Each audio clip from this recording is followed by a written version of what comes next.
Il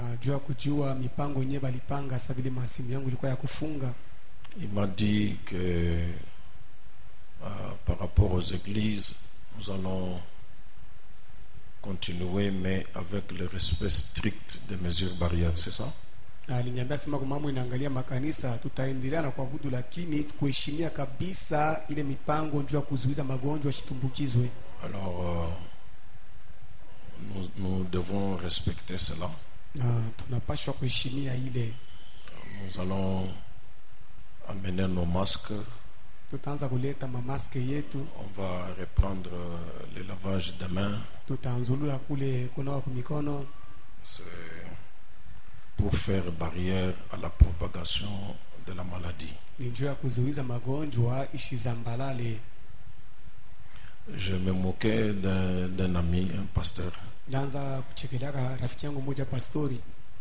aime bien s'habiller. Alors on s'est retrouvé, il était en costume avec un masque qui lui donnait l'apparence d'un cochon. Anaisha kuvala mkochi mzuri, lakini anaisha kuvala mask inaanza kumuonekanisha saa nguruwe, hii mpua ya nguruwe hivi. Je lui dis tout est gâché. Nasema vyote mzuri wote mnaribika. Nous pouvons nous tenir debout. Tunaweza kusimama.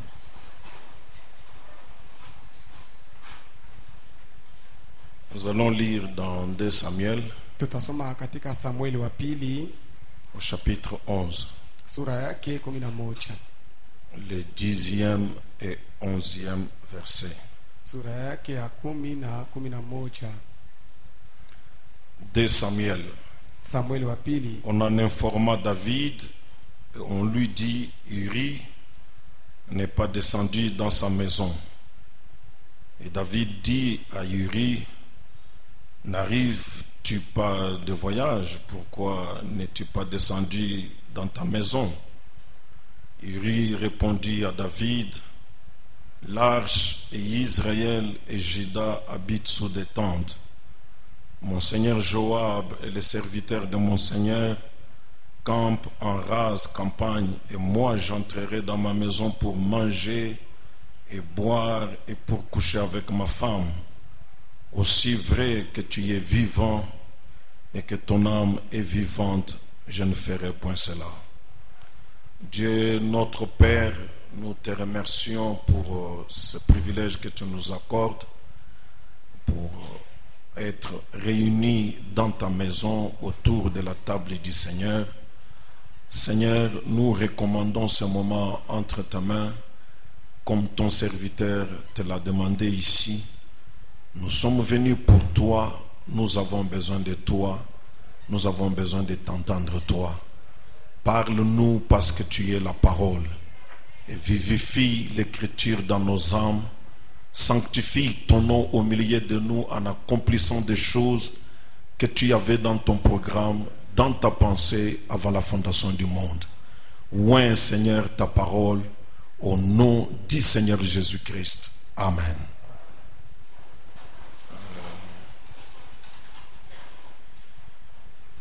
Je vais essayer de parler un peu en comptant sur la grâce de Dieu.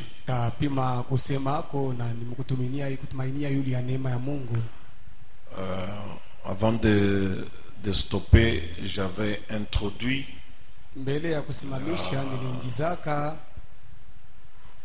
l'aspect de la pulsation dans le cœur sous l'angle prophétique.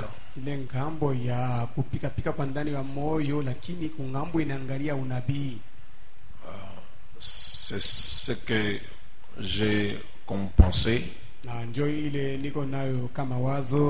Et pour texte de référence, c'est ce qui s'est passé en Genèse 18 et même 19. Na andiko ya kuangalilia ni ile ilifanyika katika Mwanzo 18 hata katika Mwanzo 19.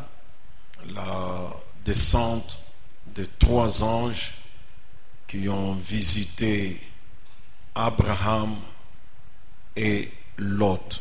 Kushuka kwa malaika batatu benye baliendaka kutembelea Abraham na Loti. Dans une même descente, les deux personnes ont été visitées. Katika kushuka kumoja kumoja kule bale bantu bawili balitembelewa.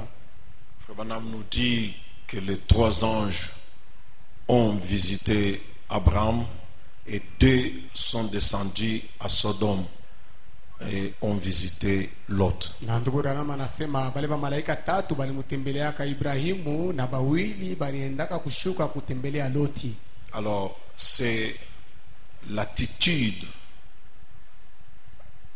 ou la vision qu'a eu Abraham et qu'a eu Lot qui nous intéresse pour parler de comment le cœur bat devant des prophéties ou des choses prophétiques. Na ni hali ambayo Abraham na Loti balikuwa nayo njoo iko ya lazima kwetu jua kuona namna gani moyo kunapika mbele ya mambo yenye kuangalia unabii. Parce que nous le savons, ils n'ont pas vu les choses de la même manière. Njoo si wote tunajua abakuona ke bitu mnamna moja moja. On va y arriver par la grâce de Dieu, si c'est sa volonté. Tutafika kule kwa neema ya Mungu kama ni mapenzi yake. Alors, j'ai commencé par vous montrer comment Abraham et Lot sont arrivés dans ces deux positions, c'est-à-dire l'un à Mamré, l'autre à Sodome.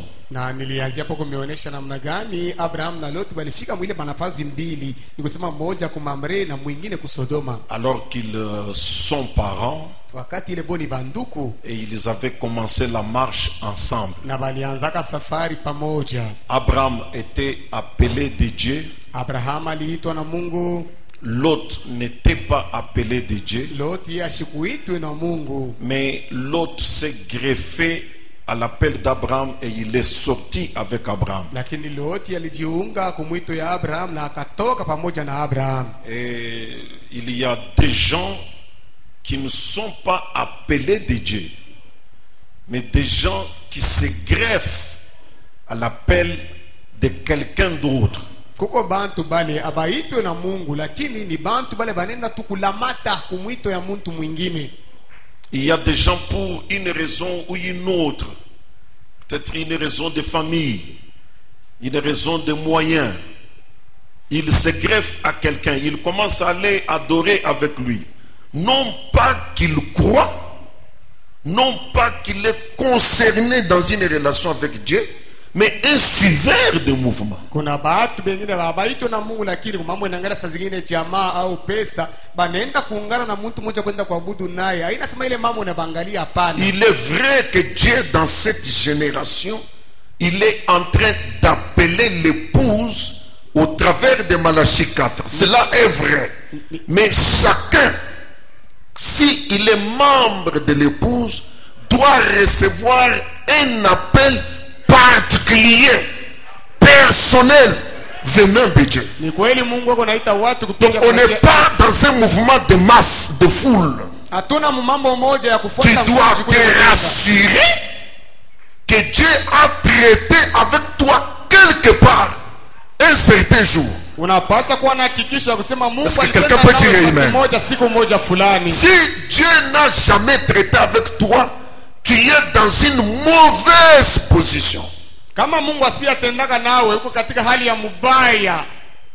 Et l'autre s'est retrouvé avec Abraham. Na Lot alikutaniwa na Abraham, Il est sorti avec Abraham. akatoka pamoja na Abraham. Mais Dieu savait Lakini Mungu alikuwa qu'il ashakujua a appelé Abraham.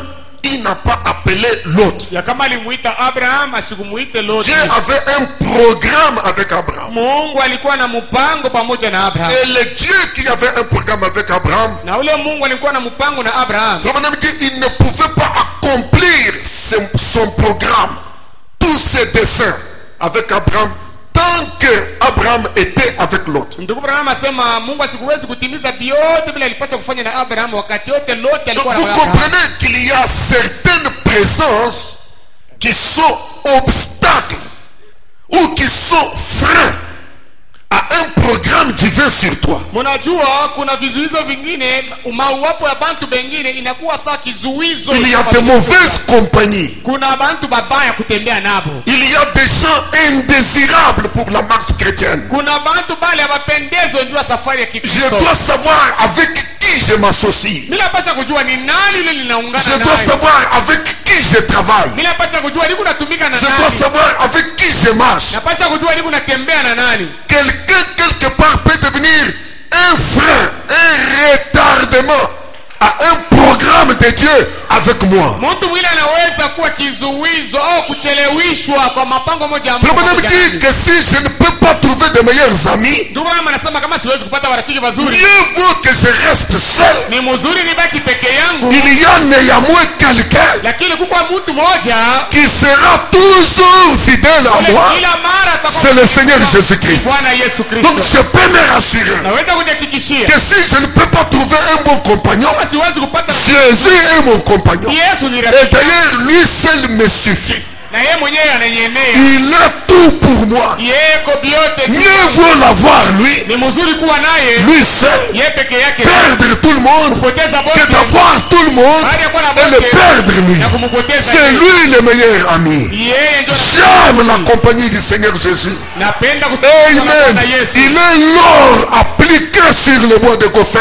Yeye ndio dhahabu yenye kuwekwa yule Et ambaye cela forme un bloc. na ile inafanya kimoya Et le bois et l'or sont devenus un. na mbao na ile dhahabu Et moi et Jésus, nous devenons un. na Yesu na mimi tumekuwa Même kimoja. quand il faut traverser des vagues de la vie, Hata wakati inafai kutambuka mawimbi ya maisha, même s'il y a des tempêtes sur l'océan, hata kama kuna mazoruba yule ya il bahari, ne m'abandonnera jamais. asiwezi kuniacha kamwe. Avec Jésus, Pamoja na Yesu tu arriveras au bon port. utafika Ta kubandari nzuri. destinée, Kwenye c'est unaenda le mot Arara. ni mulima Ta Harara. destinée, Kwenye c'est unaenda le mot Sion. ni mulima Qu'il Sayuni. vente, qu'il neige, Uwe mpepo kuwe que theluji, ça chauffe, que ça se refroidisse. kuwe kivukuta au Avec baridi. Jésus, j'arriverai au bout. Pamoja na Je Yesu t'invite ce tunafika. soir. Amen. Oublie le monde.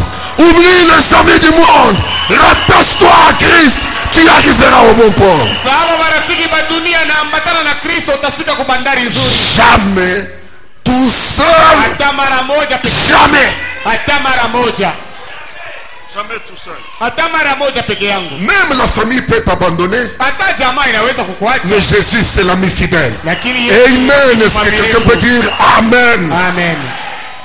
Alors Dieu Basi Mungu lui-même yeye mwenyewe a créé une tension akaleta magumu, mambo pour séparer Abraham de Lot. juu ya kuachanisha Abraham na Loti. Frère Branham dit, Ndugu Branham anasema il y a des tensions que le Saint-Esprit crée, kuna mambo ile Roho Mtakatifu iko nafanya, des situations inexplicables. Maman, Vous pourquoi pouvez j'ai- penser que c'est le diable, et pourtant c'est Dieu qui est là derrière. unaweza kuwazia kama ni shetani, japo ni Mungu mwenye kuwa nyuma.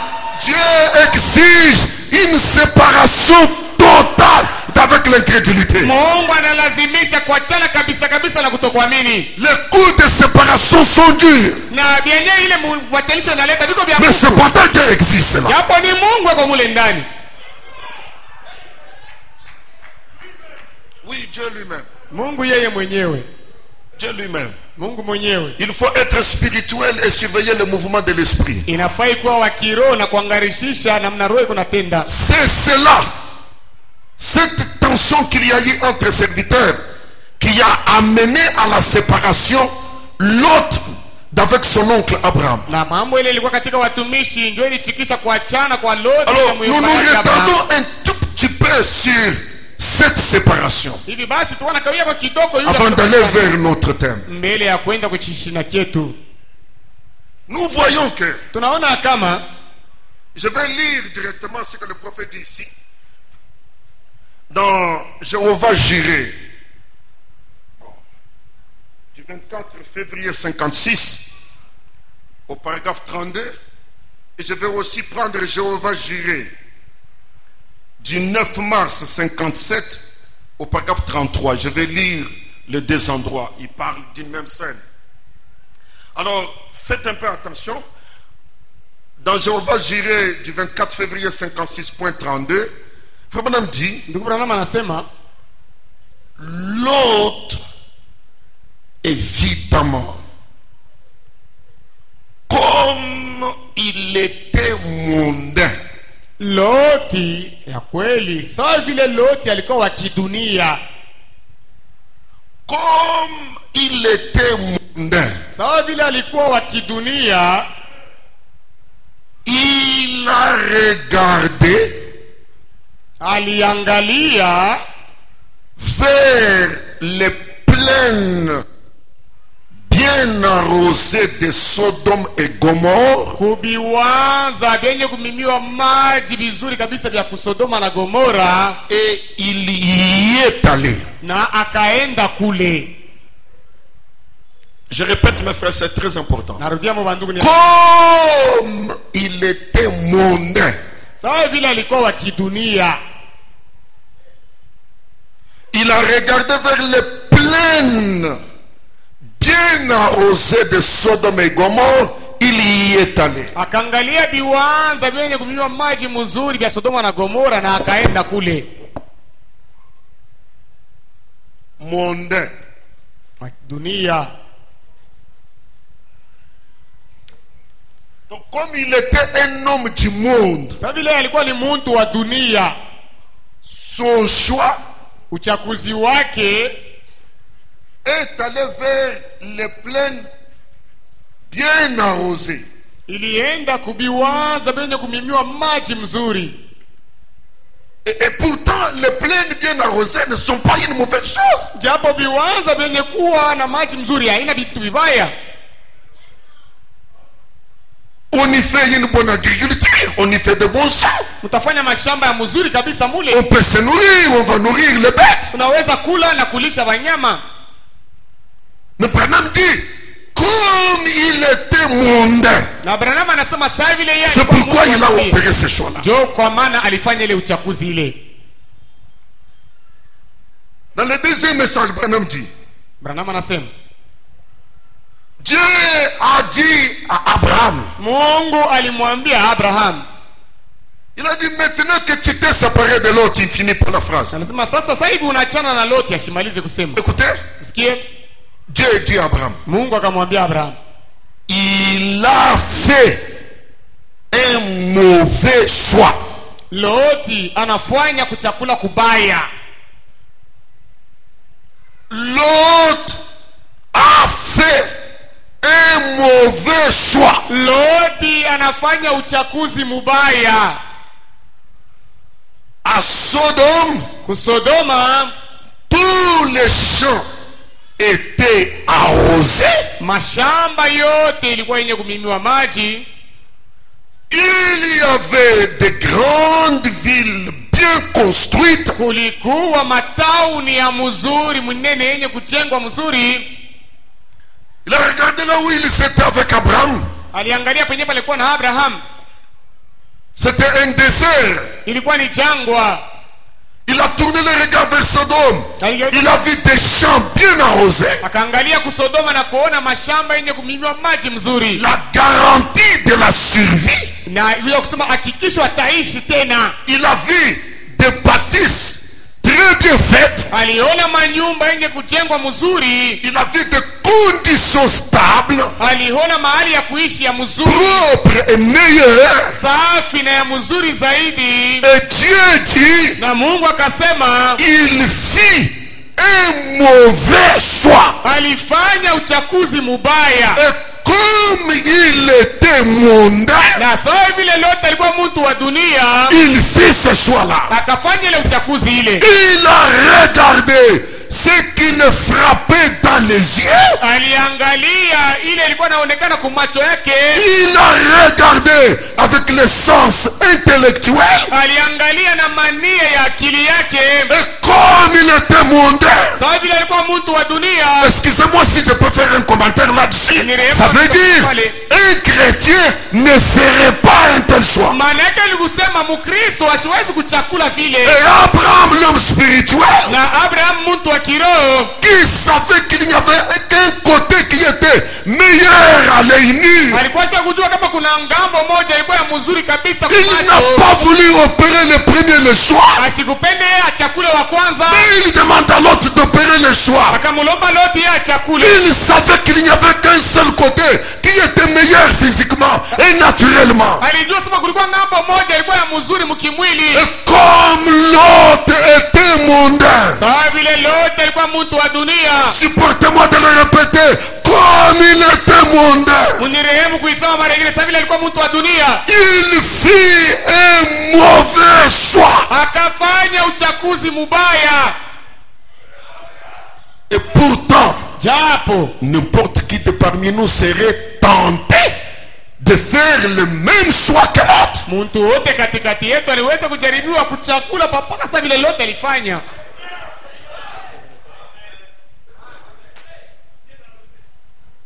Des champs bien arrosés, Mashamba yenye kumimiwa maji mzuri, des grandes villes bien construites. mamuji mkubwa, matauni yenye kujengwa mzuri. Je n'avais pas fini la phrase, écoutez.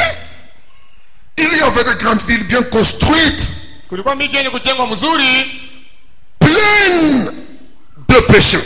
yenye kujaziwa na dhambi.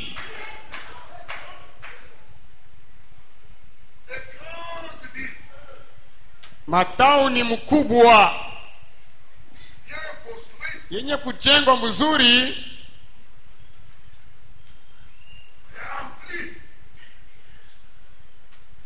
yenye kujaziwa na dhambi.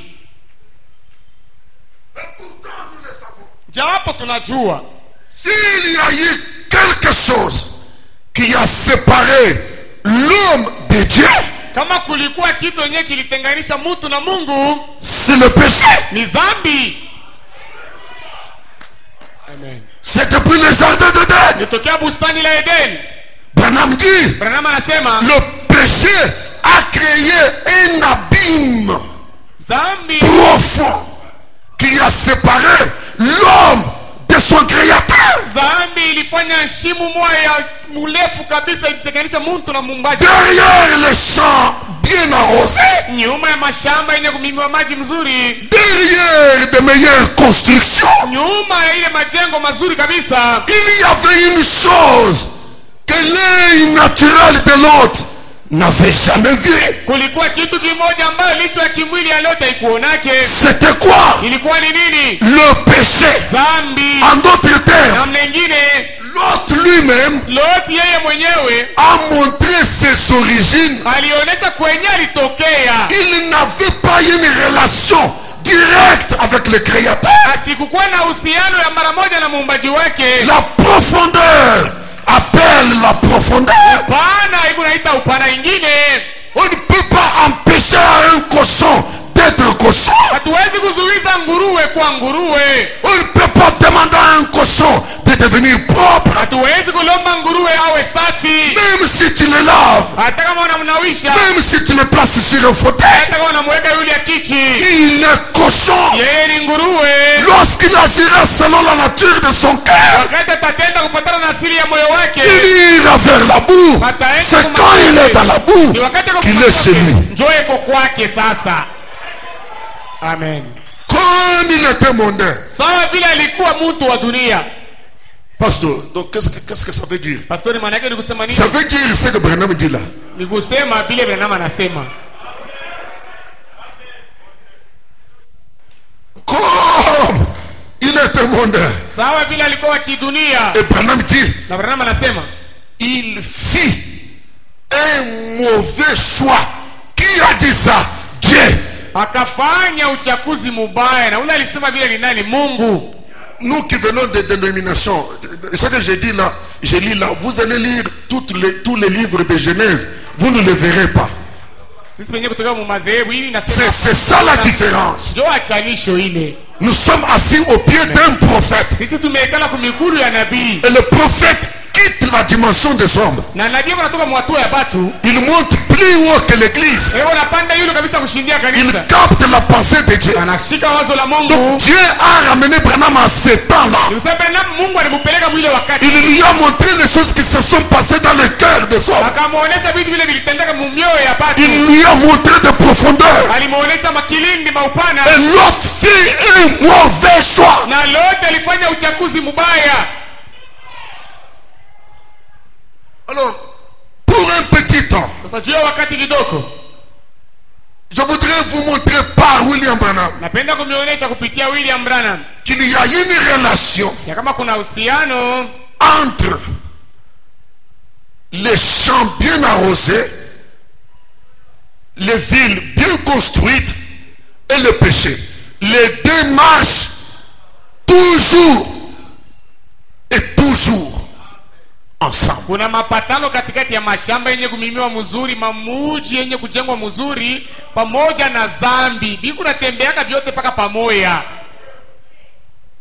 C'est ça, les entre les lignes du message. Njoo yenyewe kusoma katikati ya mistari ya ujumbe hii.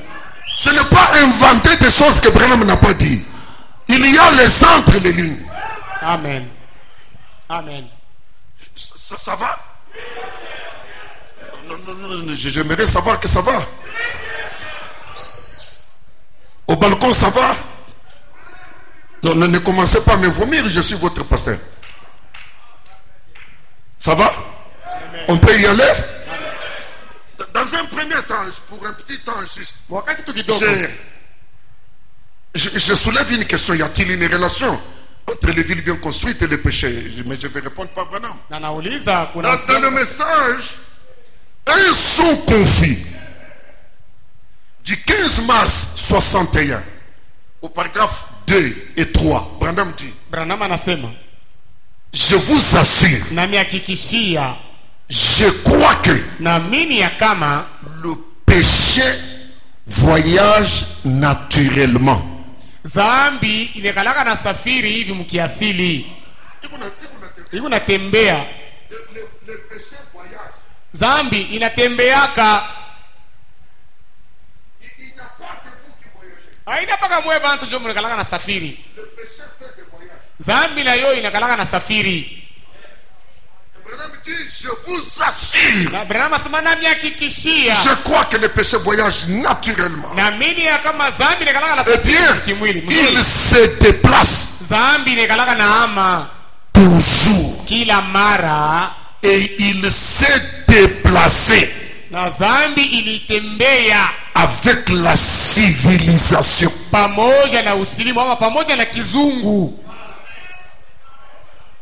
Le péché voyage ou se déplace toujours, et il se déplace avec la civilisation. Le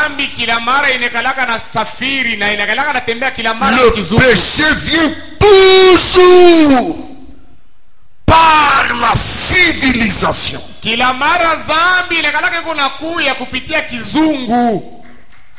Avant qu'il y ait plutôt un seul blanc dans l'ouest,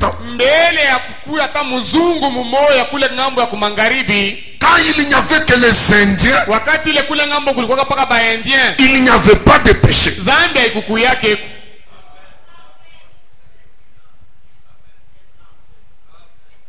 Avant la présence d'un seul blanc dans l'ouest, quand il n'y avait que des Indiens, il n'y avait pas de péché.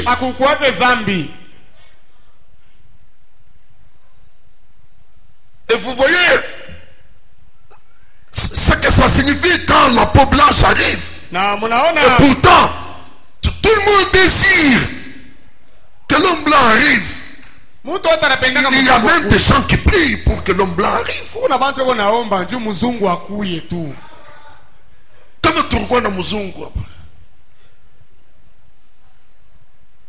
Branham dit, avant qu'il y ait un seul blanc dans l'ouest, et Branham était blanc. Quand il n'y avait que les Indiens, il n'y avait pas de péché. Les Indiens menaient une vie bonne et tranquille. Ils avaient de petits ennuis de temps en temps avec leur guerre tribale. Mais pour ce qui est du péché, il est venu avec la race blanche. Quand la civilisation est venue,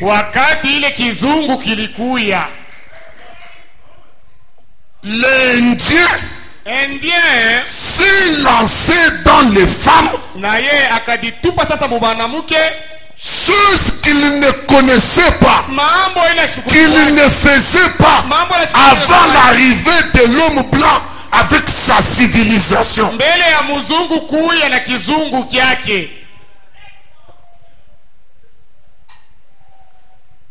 Vous ne pouvez pas imaginer le nombre d'adultères qui se commettent aujourd'hui à cause de l'arrivée de la civilisation vers nous, plus que les temps anciens. Je crois que les gens d'une vieille génération ici, ils peuvent se rappeler qu'à leur époque, parler d'une prostituée, c'était une chose rare, cachée, dissimulée.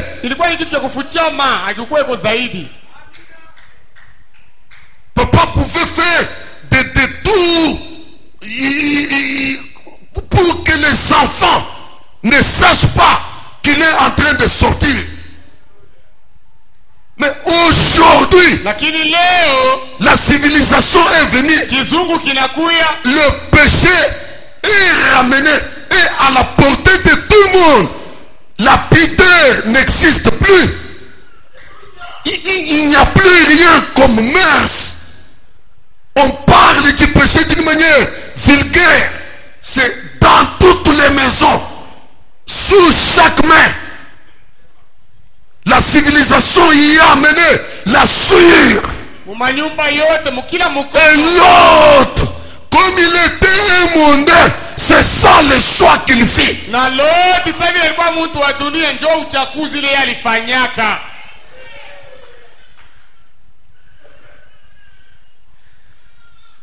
Qu'est-ce que c'est que l'internet?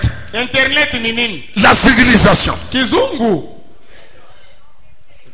Et derrière l'internet, péché. Le plus grand vol qu'on opère aujourd'hui, ce n'est pas ouvrir, dévaliser une maison. Ce n'est pas ça. Mais c'est par l'internet. On s'est déverrouillé même le compte des présidents de grands pays.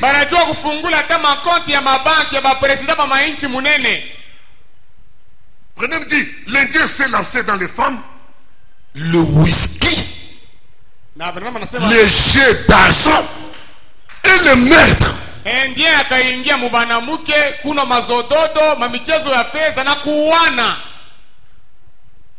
Voilà, j'aimerais juste vous faire remarquer une petite chose ici. Nous ne prêchons pas la Bible fermée. Nous prêchons la Bible ouverte. Faites attention à ce que je vous dis.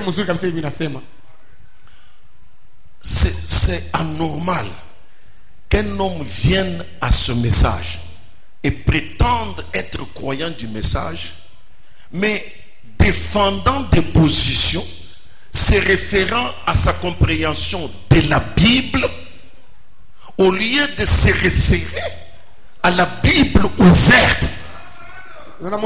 Parce que Dieu vivifie sa parole dans chaque âge. Au jour d'aujourd'hui, nous n'avons pas besoin d'un message pour construire une arche. Bien que l'arche fait partie de la parole. C'était la parole en ce temps-là.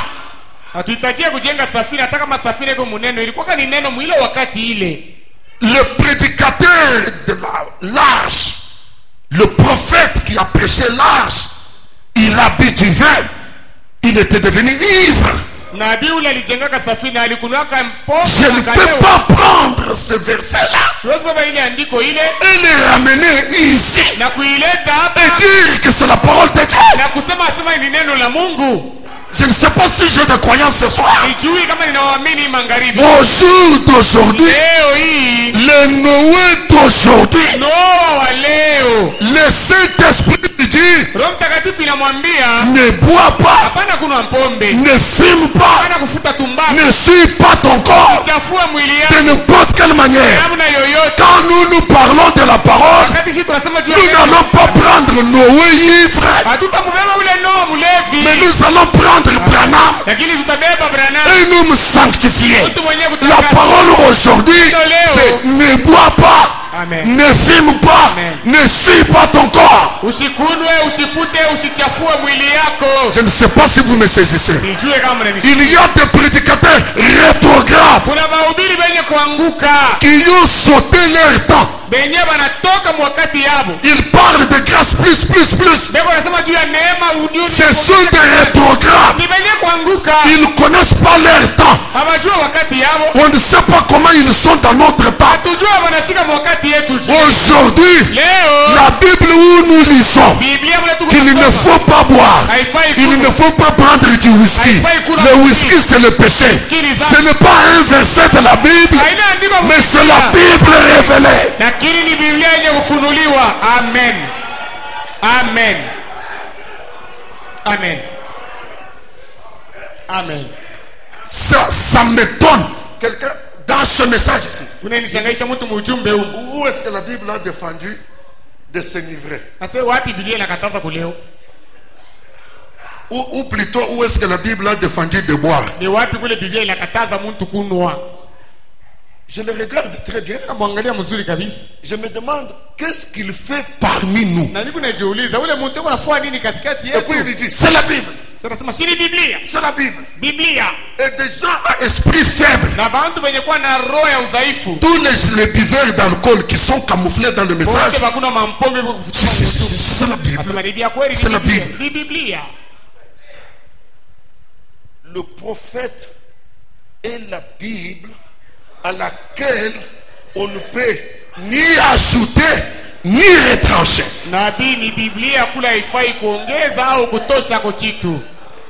Je répète, la Bible aujourd'hui, c'est un homme. Amen. Nous lisons la parole à travers la vie de William Marion Branham. C'est ce que le Saint-Esprit est en train de vivifier aujourd'hui.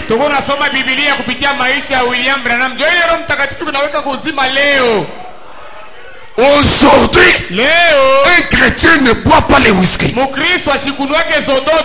que le message dit, le whisky c'est le péché.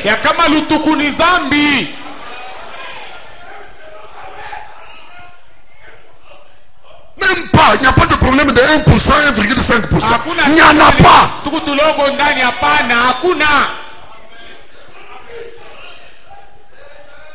Quand je parle là, je me pose des questions si vous saisissez. On a assisté à un débat là, un homme de Dieu du message a dit, il n'est pas homme de Dieu du message. L'homme de Dieu du message, c'est William Marion Branham. Pas tous les rétrogrades ici. On ne connaît même pas quand est-ce qu'il a fait l'expérience du baptême du Saint-Esprit. Et sa vie le prouve.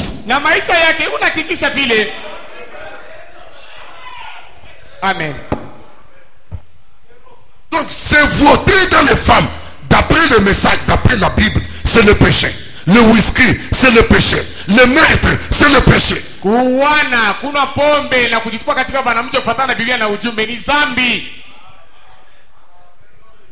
Est-ce que vous me saisissez, église?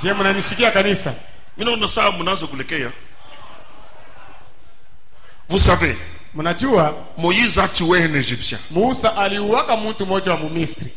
C'était valable en ces temps-là. Dieu ne lui a pas compté cela. Mais aujourd'hui, lakini leo que Branham parle à mal de quelqu'un, il ne peut pas arriver. Il dit, je tue quelqu'un. na Et Branham, le Saint-Esprit m'en empêche. amen, Nous n'allons pas sauter cet âge, hatutaruka retourner au temps de Moïse et commencer à tuer les gens. turudie wakati ya Musa tuanze kuua watu, hapana. Amen, amen, Je joue les bandes. amen, amen. L'unique Éthiopien lisait, Musome ule mtowazi wa Ethiopia ule musome mais il ne comprenait pas ce qu'il lisait. ashikwa anataka kusoma Que bila les frères kuelewa. arrêtent de nous terroriser. Non, je lis les bandes, je lis le prophète directement. Tu peux lire le prophète. Si tu n'as pas le don, tu ne comprendras rien. Unaweza kumsoma nabii kama una na zawadi hautaelewa kitu. J'évolue avec mon message. Unaendelea na ujumbe wangu. Donc, la civilisation amène le péché. Voyage avec le péché. Kizungu chiku naleta zambi, chiku natembea pamoja na Dans le zambi. message, le messager du soir, au paragraphe 67, Frère Branham dit, Ndugu Branham anasema la civilisation kizungu est venue de l'Est kilitokea kule kwa asubuhi. comme une grande crevasse. Utona saa shimu mwa munene. Oui, une fente profonde Utona saa njimu mwa munene ni kupasuka. ou une fosse. Hao ni kusema tu shimu. Ramassant sans cesse le péché au fur et à mesure qu'elle avance. Kizungu kiraanza kwenda na kulokota zambi bila kuacha, wakati yote kiraanza kwenda na kutembea. Depuis l'Est, Kutokea kule kwa mashariki, quand la civilisation commence à voyager, wakati le péché a commencé aussi à zambi na voyager. yo ikaanza. Et la kupanda. civilisation est venue comme une grande crevasse, ramassant au fur et à mesure qu'elle avance, elle fait un cumul de péchés. Na wakati yote ilikuwa na safiri, kizungu kinaanza kuyaja, kiko na kuongeza zambi. Et elle a heurté la côte ouest, Na kizungu kikabumba kungambo ya magharibi. comme un avion qui franchit le mur du son. Utona sana ndege yenyewe inatambuka ile Elle est retombée. na kikanguka. Et l'endroit le plus corrompu que je connaisse, Nafasi ya uharibifu kabisa ile mimi najua c'est sur la côte ouest. ni kungambo ya magharibi. Tout ce que l'on peut imaginer, Yote ile tunaweza kuwazia ils ont cela. bobe konabyo: Le péché, zambi, la corruption, uharibifu, le divorce, makuvunja le ndoa, mariage, kumandoa, Hollywood, Hollywood, le puits même de l'enfer. kishima kenyewe kia geena ni kule. Comme la civilisation est partie de l'Est jusqu'à l'Ouest, donc on a ramassé tous les péchés tout au long. Et à l'Ouest, c'est la fin. Tout se retrouve sur la côte Ouest. Sawa vile kizungu kilitoka kumashariki bakalokota zambi yote, sawa vile kumagharibi ndio kumwisho banavitupa vyote kumagharibi. Même le puits même de l'enfer Hata yenye shimu yenyewe ya geena est sur la côte Ouest. iko ni kule kumagharibi. Et le péché, Na zambi, l'enfer, geena, la corruption, uharibifu full, ya kuliana c'est sur la côte Ouest. kumagharibi kule. Et l'autre ne choisira que ça. Na Loti ye atachakula paka kule. Il y a de très belles bâtisses aux États-Unis. hein. Kuko manyumba ya mzuri kabisa kule kwa Amerika, Ne kwa vous en faites États-Unis. pas, c'est très beau. Mzuri kabisa. Ça n'a rien à voir avec l'Europe. Haina pamoja na Bulaya ta. L'Europe est vieille. Bulaya ni kwa zamani shakuzeka. Quand un Européen va aux États-Unis, il est ébahi. Wakati mtu wa kubulaya nenda kule kwa États-Unis, yeye anashangaa. Et les Européens veulent aller aux États-Unis parce que c'est très beau. Na bantu Même wa quand kubulaya, Trump fait des bruits là, il fait des bruits avec raison. C'est la plus grande nation. Et je vais confesser une petite faiblesse. Depuis que j'avais commencé à voyager, je n'avais jamais été séduit. En Afrique du Sud, ou en Europe, je n'avais jamais été séduit. Je voyais et puis je comprends que je vais rentrer chez moi. Mais quand je suis arrivé aux États-Unis la première fois, j'ai été tenté. J'ai dit, entre nous, c'est beau. Saa huku iko kuzuri Et puis c'est riche. na kisha kuku kwa utajiri. Il y a l'argent. Kuku fedha. Et il n'y a pas beaucoup d'efforts à faire pour avoir l'argent comme ici. Na kuna mambo ya kufanya nguvu sana ndio upate pesa saa huku. Je dis, ça il faut que Dieu m'assiste. Hapa inafai Mungu anisaidie. Heureusement il m'assiste. Bahati Mungu anisaidie. Quand je rentre la deuxième fois, Wakati nirudia mara ya pili, je trouve des frères qui me disent, vous savez, en tant que pasteur, nasema sawa pastori tu nduku. si vous prenez un pasteur américain comme votre parrain, Kama una on vous donne automatiquement la résidence. Donc vous venez, vous restez seulement ici. Quand maman Sidonie a entendu ça, elle m'a dit, chérie, on prend. Je lui dis, mais Rehoboth, tu vas commencer. sasa utaanza unaenda unakuja paka vipi? Ça séduit, Iko na ça attire. iko na kokota. Mais derrière le beau là, Lakini nyuma ya bule buzuri bule il y a le péché, kuko zambi, il y a la souillure. kuna buchafu. Et l'autre, Na Loti il va faire le choix en fonction de ça, akaenda kuchakula kufuatana na ile, ne sachant pas que c'est la voie qui va l'amener à rétrograder. ya kama njoo njia ile itamupeleka apate C'est ça kuanguka. même qui amènera sa femme à redevenir une motte de sel. Njoo yenyewe itafanya bibi yake apate kuwa kishukuru ya nchumvi. Prenez des choses très simples. Mbele tu vitu vya wepesi vya teketeke. Vous voyez nos sœurs ici. Naona badada Elles yetu n'ont pas de problème, elles aiment Dieu. wanampenda Mungu. Maintenant, la civilisation est déjà venue ici. Sasa kizungu kinaisha kufika huko. La civilisation est déjà venue ici. Kizungu kisha kufika huko. La civilisation amène les artificiels, Kizungu chiko naleta bintu vya kujiweka vya mtu anafanya. les ongles artificiels, Kucha yenye mtu anafanya. les sourcils artificiels, Makiki mtu anaita les kufanya. cheveux artificiels. Nywele ya kujiongeza. Regardez quand la femme met ces choses-là. Angalieni wakati mwanamke anaweka vile bintu vile. C'est difficile qu'elle contrôle l'aspect spirituel. Iko nguvu sana pate kuangalisha hali ya kiroho. Même étant assise dans la maison de Dieu, Na hata kama aisha kuikana mnyumba ya Tout le Mungu. temps. Wakati yote anaangalia kwa mbele kumanga. elle-même, elle se regarde. Anaangalia mbele. Anatenkesha kwa mbele kukichwa. Na karikalashi kanisa. Elle sort le miroir dans l'église Atosha rikalashi mkanisa. pour se mirer. Njoo aliangalie. Pendant qu'il y a un grand miroir Mwile wakati ile kuko rikalashi munene. exposé devant sa Yeye face, kuwekwa mbele yake. au lieu que son âme Bahari ya nafsi yake soit emballée ipate kukokota. à regarder le grand miroir, Angalia ile kioo. elle est dans le petit miroir satanique Kalashi kalogo de la science en train de se mirer les ongles. Yego niliangalia mle. Et pourtant, Japo. et ces cheveux-là artificiels, et ces ongles-là artificiels, et toutes ces choses artificielles ne coûtent rien. C'est de la poussière de la terre. Mavumbi ya udongo. Et il n'y a rien de cela qui subsistera éternellement. Amen. Na hakuna kitu cha ile kitadumu milele. Il n'y a aucun costume Hakuna kocha hata moja. qui subsistera Ile éternellement. itadumu milele. J'ai regardé mes propres habits après le confinement. Comme on ne s'habillait plus, Sasa tuanze tous les kuvuana costumes avaient chômé. Mankochi yote yanaanza kuchelewa. Quand j'ai sorti mes habits, Wakati nilitosha manguo yangu. moi, j'en ai perdu au moins 7 pantalons qui coûtent très cher, gratuitement. Donc, les termites ont fait leur affaire sans demander mon avis. Makalo na wewe ilifanya kazi yao Ils n'ont jamais frappé à la porte pour que le policier le fasse entrer. C'est vanité ni vya bure. de vanité. Bure kwa bure.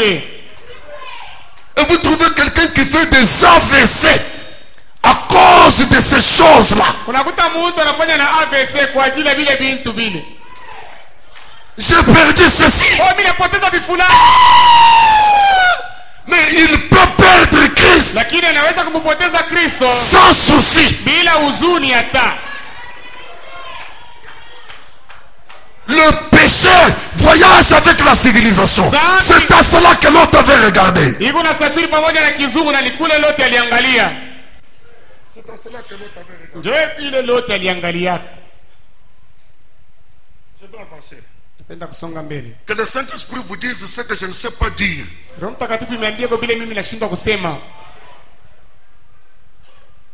Les films, Frère Branham parle des films, des spectacles télévisés, les hommes qui embrassent les femmes. Branham dit, c'est ce qui empoisonne l'esprit des jeunes gens.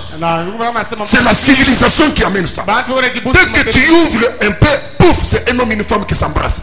Quand tu ouvres un peu, c'est un homme et une femme qui s'embrassent. Les gays, le mariage des gays, les homosexuels partout. Et ces esprits-là ont rattrapé les jeunes gens ici. Allez dans des grands hôtels la nuit. Vous allez voir des hommes, femmes. Ils suivent les blancs. Ça paye plus cher qu'un homme et une femme. Quand un homme se livre à un homme, on lui paye plus cher que quand une femme se livre à un homme.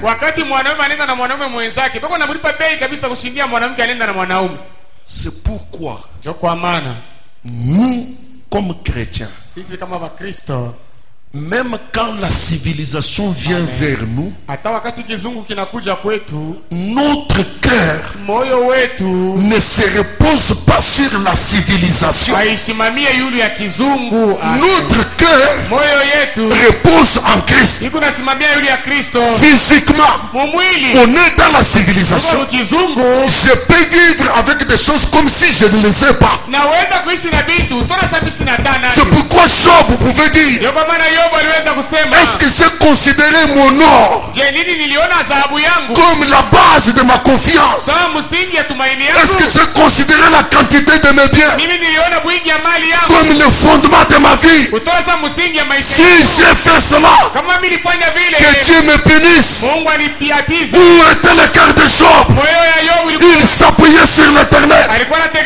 Même si je mange, même si je m'habille, même si je roule une voiture, la voiture, les vêtements, l'argent viennent en second plan. Celui qui occupe la première place, c'est Dieu dans ma vie. Amen. Amen. Dieu doit occuper cette place. Alors Branham continue. Je cours un tout petit peu. Je reviens à Jéhovah Jireh du 9 mars 57, paragraphe 33. Il dit, n'est-ce pas étrange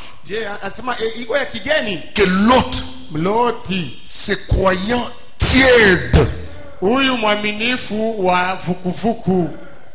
soit allé au meilleur endroit qu'il pouvait trouver. Le meilleur endroit possible qu'il puisse trouver. Écoutez l'église, faites-moi cette faveur. N'est-ce pas étrange qu'il ait pris la voie de facilité?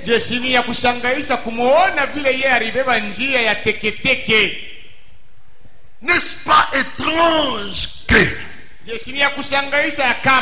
parfois les gens qui prétendent croire en Dieu, qui prétendent croire en Dieu,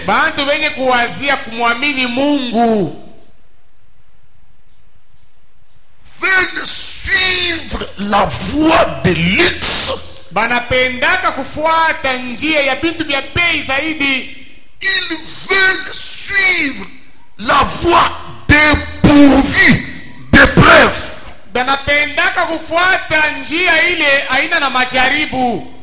Ils veulent suivre la voie la plus facile. Ils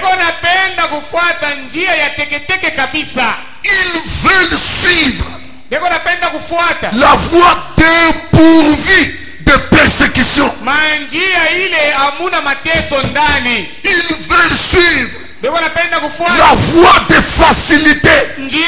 Branham dit, ce ne sont que des croyants tièdes.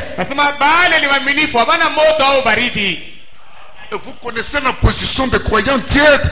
Dieu les vomit. Je commence à aborder le point qui ne va pas beaucoup nous faire du bien, mais naanza qui va faire du bien à l'âme. amen. Suivre la voie où il n'y a pas de persécution, où il n'y a pas d'épreuve. Kufuata njia mule hamuna mateso, mule hamuna majaribu. Ce sont des croyants tièdes. Bale ni baminifu vinye kwa fukufuku. Oh Jésus. Dans la jonction du temps, 15 janvier 56, paragraphe 25, Frère Branham dit, Ndugu Branham anasema, étant donné qu'Abraham devait être le maître de la terre, na sababu vile Abraham alipasha kuwa bwana wa udongo, sa postérité devait se répandre partout sur la terre. uzao wake ulipasha kuzambana nafasi yote duniani. Il avait avec lui Lot, son neveu, un parent. Balikuwa naye pamoja na Loti mwipwa yake. Quel beau tableau aujourd'hui de l'église froide, Mambo gani ya formaliste et indifférent. hali gani ya kanisa ya leo yenye kuwa ya baridi, yenye kuwa ya kimfano tu yasio kushutuka Par rapport à l'église du Dieu vivant, mambo inaangalia kanisa ya Mungu mzima né de l'esprit, élu, appelé à sortir et séparer. yenye kuzalikwa na roho, yenye kuchakuliwa, yenye kuitwa kutoka na yenye kutengwa. Ils habitaient ensemble dans la même plaine. Balikuwa naishi pamoja katika kiwanza moja moja, Mais il arriva finalement lakini ilifika kama mwisho yake que l'autre prit son grand groupe et descendit à Sodome et Gomorrhe. Loti alichukua mkunji yake mkubwa na akashuka kwa Sodoma na Gomora. Là où ils devinrent populaires, Kule Loti akajulikana sana, où ils occupèrent une place de choix. na kule balikuwa nafasi moja ya mzuri, Et Abraham na Abraham resta akabaki dans la volonté de Dieu. katika mapenzi ya Mungu. Il prit une contrée pauvre. Yeye akabeba ngambo moja ya umaskini. J'ai entendu ma mère. Non, je ne vous dis pas. Je ne vous dis pas de dire la mère. Je voulais qu'il constate. J'ai fait exprès.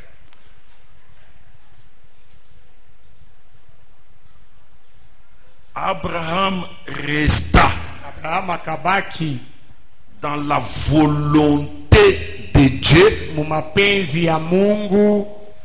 Il prit une contrée pauvre. Akabeba ngambo moja ya masikini.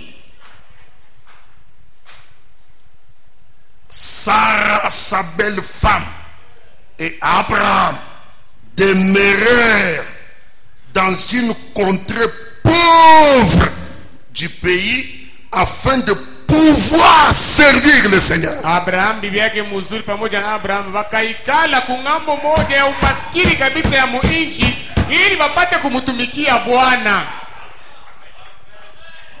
Dieu Mungu ne promet pas ashilake un lit fleuri d'Éden. ile kitanda kimoja kenye kuwa cha maua, mkusema maisha ya wepesi. Hapana, Papa répète. Mungu asilake kitanda kimoja maisha kuyaji hapo maua kia Edeni au maisha ya wepesi. Hapana, Bon, Mungu asilake maisha ya teketeke. Hapana,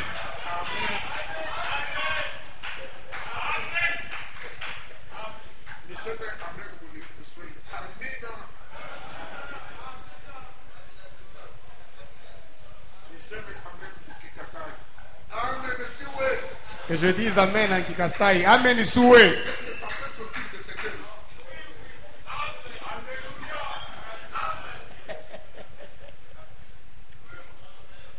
Dieu Mungu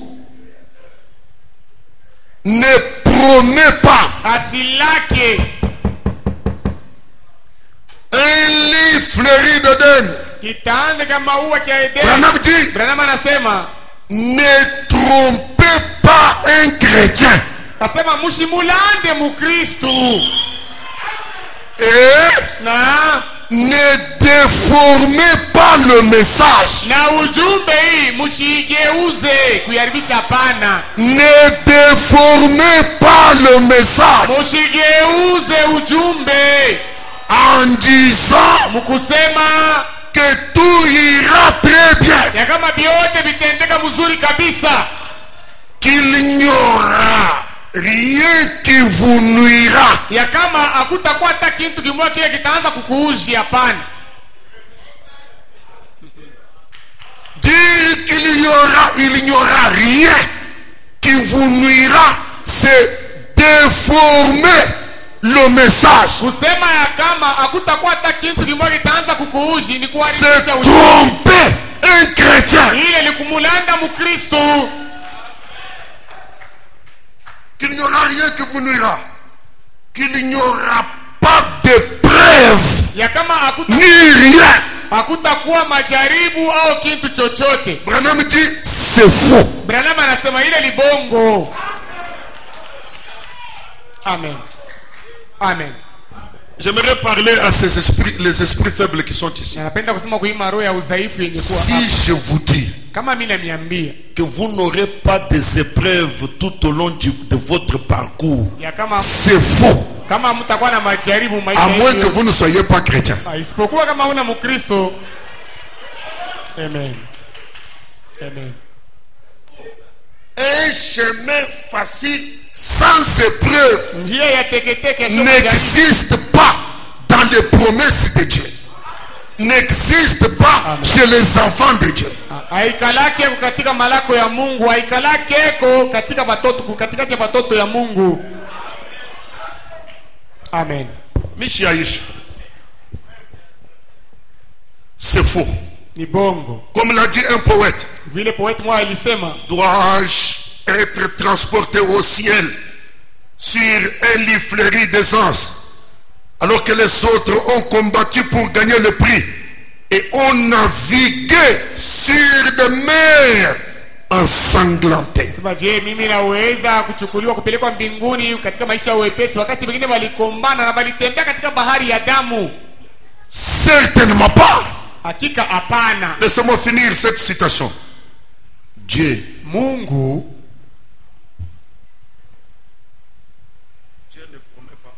Dieu ne promet pas la facilité et la prospérité. Amen. Mais Amen. Amen. Mungu ashilake maisha ya wepesi na kustawi. Amen. Amen. je répète ça. Le prince de prospérité ne promet pas la facilité et la prospérité. Na ule mfalme wa kustawi ashilake maisha ya wepesi na kustawi. Partout entre Joseph, Fasi yote Yusufu alikuwa anaingia. il y a la prospérité. Partout entre Fasi yote Joseph. Même en Yusufu. prison, la prison a prospéré. Hata mgereza iliendelea. Maintenant, le prince de prospérité là Sasa ne promet pas ule mfalme ule wa kustawi ashilake la facilité maisha ya teketeke et la prospérité. na kustawi. Mais Lakini ataka munangere inji. Mais il promet analaka la grâce neema. Amen. pour endurer, Njuu ya kuvumilia, njuu ya kuvumilia chaque épreuve. kila majaribu. C'est la grâce Ni neema que nous recherchons. njoo ile tunatafuta. Amen. Est-ce Amen. que quelqu'un peut dire Amen? Amen. Amen. Amen. Il ne promet pas. Donc vous comprenez pourquoi l'autre était un mondain. Munaelewa jua nini lote alikuwa Il a regardé le côté facile, aliangalia kungambo ya teketeke, le côté prospère. kungambo yenye Il kustawi, s'est lancé. akaenda Et kule. Dieu dit à Abraham, Anamwambia Abraham il fait un mauvais choix. ana chakula mubaya. Ce n'est pas ça mon chemin. Haina njoo njia yangu ile. Il ne promet pas la face. Allons dans Luc 22. Twende katika Luka 22. Luc chapitre 22 verset 31. Luka sura yake 22 mstari wa 31. Le Seigneur dit, Bwana akasema, Simon, Simon, Simona, Simona, Satan vous a réclamé pour vous cribler shetani comme le froment. shetani alianza kukulomba njoo apate kukuvinya Vous. sawa bunga. Vous, Alianza Vous. kulomba njoo apate kumivinya kumitwanga sawa bunga. tu as très bien traduit, répète encore. Shetani alianza kumilomba njoo apate kumitwanga sawa bunga. Il vous a réclamé pour vous tamiser, pour vous accabler. Njoo apate kuminyungulula kumiteswa. Il a réclamé. Aridai. Mais Lakini j'ai prié. mimi J'ai prié. niliomba. Satan a réclamé Shetani alidai de vous cribler, apate de vous kumitwanga tamiser comme kuminyungulula le froment. sawa bunga. Mais moi, Lakini mie j'ai prié pour toi. nilikuombea weye, Je n'ai pas prié pour vous. nisikuombe juu yenu. J'ai prié pour toi. Nilikuombea weye. Est-ce que quelqu'un peut avoir le courage de regarder bien le texte là? Kuna mtu anaweza kuwa na udhara kuangalia mzuri andiko hili. Jésus, tu as prié pourquoi? Yesu liomba juu ya nini? Afin que Ili l'épreuve te soit ôtée. majaribu makutoshe hiyo. Amen. Afin que ta foi Ili imani yako ne défaille point. isianguke. Jésus n'a pas prié pour empêcher l'épreuve, Yesu asikuomba, empêcher le criblage. Yesu asikuombake njoo kuzuiza majaribu isifike au kuzuiza bashimufinye bashimutwange. Vous tamisez, on va vous tamiser. Kuminyungulula, batu Mais ma kuminyungulula. prière Maombi est yangu que votre foi imani yenu ne défaille point. isianguke. C'est-à-dire, vous avez la grâce d'endurer, Maana yake ni kusema de supporter. muko na neema ya kuvumilia, Affronter. kwenda kushindana. Mes frères, j'y arriverai Na ndugu par la tafuta- grâce de Dieu avec beaucoup de détails. Dieu ne nous promet pas Mungu asitulake la facilité maisha ya teketeke et la prospérité. na kustawi, Mais il accepte de nous faire grâce. Quelle grâce? D'endurer. anaichikia kutufanisia neema. Branham neema dit, kuvumilia. c'est la grâce que nous recherchons. Branham anasema njoo neema ile tuko natafutisha, Pas contourner hapana kuchola l'épreuve, majaribu, mais affronter lakini kwenda kushindana nayo l'épreuve. majaribu. Ce que Jésus fait de nous, Ile Yesu anatufanya sisi c'est de nous préparer comme un commando suicide ni kututayarisha sawa komando moja kujitupa et tu te projeter na kukutupa au milieu des adversaires. katikati ya maadui. Juste là, Ndani mule il te parachute. panakushusha. Jésus n'a pas une technique de la facilité. Il dit, le diable menace ici, Nasema shetani yuko anasema toi je te prends, mimi nakubeba weye, je te mets à part. mimi naenda kukuweka kumpembeni. Il dit, c'est où que le diable menace? Ni wapi kule shetani yuko nafoka kule? Il prend son soldat Anabeba askari wake. parce qu'il est général. Sababu ile yeye ni jemadari. Il prend son militaire Anabeba askari wake. bien travaillé par l'école du Saint-Esprit. Basha kumtumika mzuri kupitia masomo. Il le plonge là Bana mtupa mule. pour endurer Juu apate kuvumilia cette épreuve là. ile majaribu ile.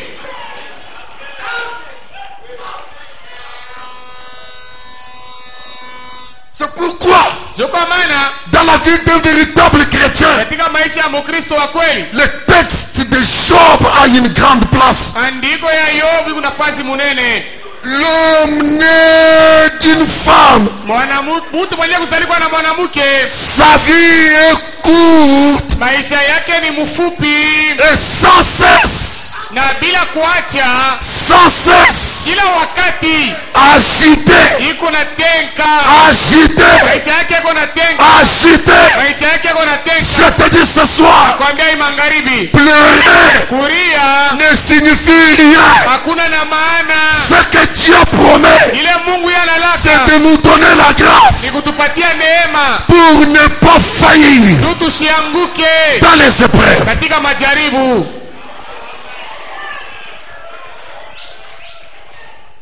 Je souffre beaucoup. Ninateswa sana. Dieu ne me connaît pas. Mungu ashilijue lo wangu. Tu souffres beaucoup Unateswa sana parce que Dieu te connaît. juu Mungu anakujua. Amen. Amen. Dieu connaissait Abraham. Mungu alikuwa kumjua Abraham. Il n'avait rien à voir avec l'autre. Asikuwe na mambo hata mmoja na Lot. Il connaissait Abraham. Alimjuaka C'est Abraham que Dieu a appelé. C'est Abraham que Dieu a fait des promesses. Et de grandes promesses. malako makubwa. Mais le chemin Lakini njia pour conduire Abraham ya kumongoza Abraham était un chemin de épreuves, ilikuwa ni njia ya majaribu, obstacles, mavizuizo, difficultés, gumu, épreuves. majaribu. Amen. Amen. Yamwes, l'autre n'a pas prié pour avoir les enfants. Asikuombake njoo kupata watoto. Mais Abraham, Lakini Abraham mambo. L'autre n'a pas souffert pour devenir maire de la ville. Lot asikuteswake njoo kuwe meya wa muji. Mais Abraham, Lakini Abraham mateso, la souffrance. oh, je ne sais pas ce que le robot peut me faire ce soir. Sijui kama robot inaweza kunifanya nini magharibi ya leo. Je suis concerné par ces choses. Hivi vitu na mimi vinaniangalia.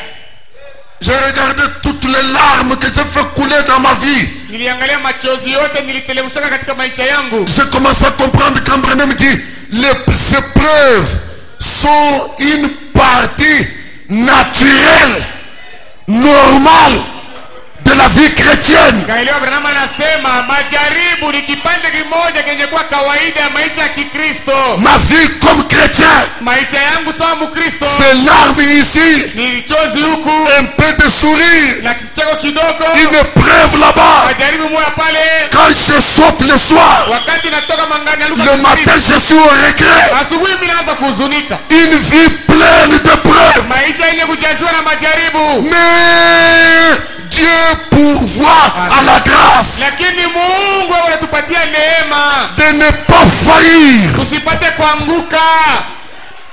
Amen. Que je termine cette phrase. Nipate kumaliza ile. J'ai prié pour toi afin que ta foi ne défaille point. Et toi, Na nilikuombea Et toi? na weye pour qui moi j'ai prié, wenye niliombea, quand tu seras converti, wakati utabadilika affermis tes frères. kankamisha bandugu yako. Amen.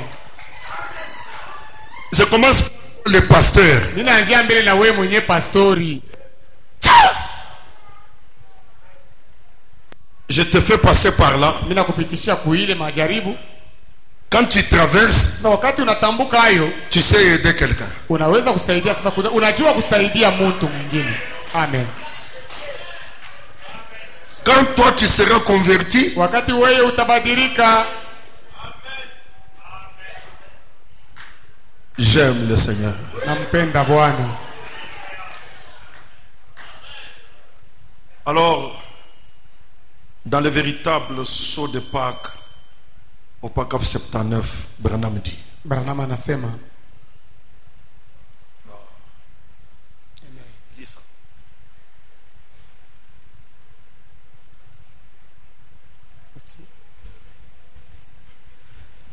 le chrétien ne demande pas la facilité. Amen.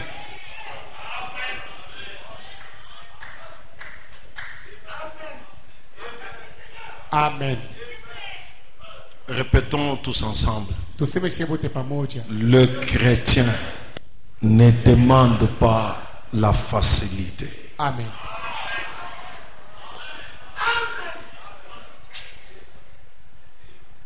Il n'y a pas de prière Hakuna maombi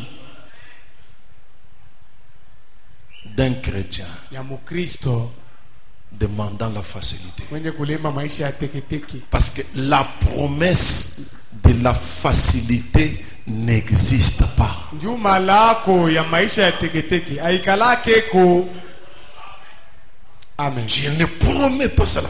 Et nous prions sur base de promesses. Na tunaomba kufuatana na malako. Est-ce que quelqu'un peut dire amen? Je kuna mtu anaweza kusema amen? Le chrétien Mukristo ne demande pas ashilombake la facilité. maisha ya wepesi. Le chrétien Mukristo ne demande pas alombake la facilité. maisha ya wepesi. C'est sur ça que je vais me tenir. Na ni yule ya ile tasimamia.